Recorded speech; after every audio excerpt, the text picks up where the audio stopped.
非洲音樂個過程係非常之直接，就係同人一齊去打鼓，同人去溝通，同人去交往。每一次去嘅 workshop， 每一次去學鼓都係同其他人一齊，唔係只係為咗個音樂。咁呢一樣嘢係我最開心嘅嘢。學非洲音樂或者玩尊貝嘅人係有唔同嘅目的啦。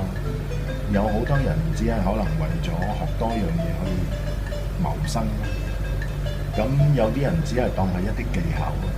我就想盡量把握一啲機會去揾翻一個好單純可以同人一齊去玩音樂，唔需要諗競爭，唔會有鬥爭，而係唔係一個競技嘅情況底下，大家喺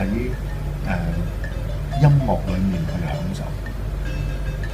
咁當然順理成章就係可以揾自己嘅學生，咁然後可以走埋一齊去一齊玩，咁與眾同樂，咁一路都係我嘅目標。